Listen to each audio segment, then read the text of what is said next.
Do not go near it. It's a killing machine. The Lowhead Dam.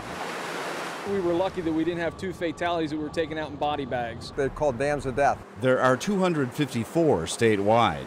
As seen from Skyview 21, the Lowhead Dam is designed to hold a certain amount of water upstream while allowing water to flow freely over the head of the dam. From a boater's angle, they often appear as a flat line on the horizon and can be deceptive and deadly.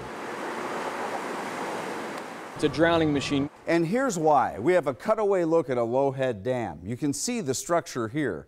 Then you can see the water flow coming over the dam and dropping straight down. Now here is the dangerous part of a Lowhead Dam.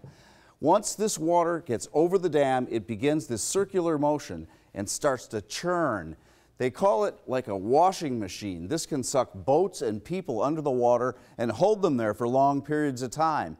It's this movement, this hydraulic, that has rescuers calling these Lowhead dams a different name. They call it a drowning machine for a reason, because it's almost like a big washing machine. Everything's so aerated and nothing's buoyant in it. The big things that people don't understand is the power that moving water has.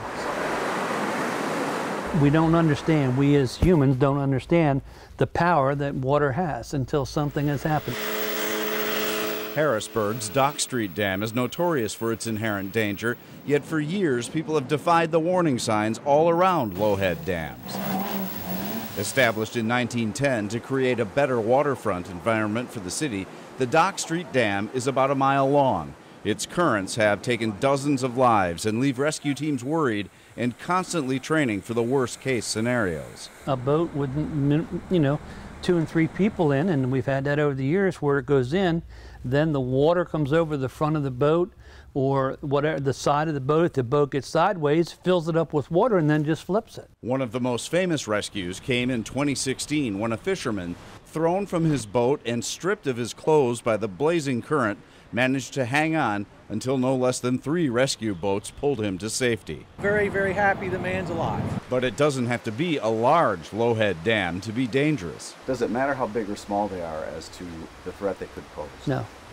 Why? They've all posed. It's the way the water comes over, hits the other side, and starts to revert back. This is the Swatera Creek, a view from Skyview 21. The water direction coming this way. This is the Lowhead Dam right here, located on that creek. But I want to draw your attention to a certain area. This area right here below the Lowhead Dam, downstream. You can actually look at this and see the current has changed and is now going back toward the Lowhead Dam. That is why a Lowhead Dam is dangerous from both downstream and upstream. Absolutely, they're called dams of death. That's why we lead the country, Pennsylvania does, in getting rid of Lowhead dams, because of their danger. Lowhead dams are controversial. There are calls to remove them and movements to keep them in place. Controversy aside, the Pennsylvania Fish and Boat Commission urges boaters, swimmers, and people who fish, anyone who goes near or on our waterways, to be prepared.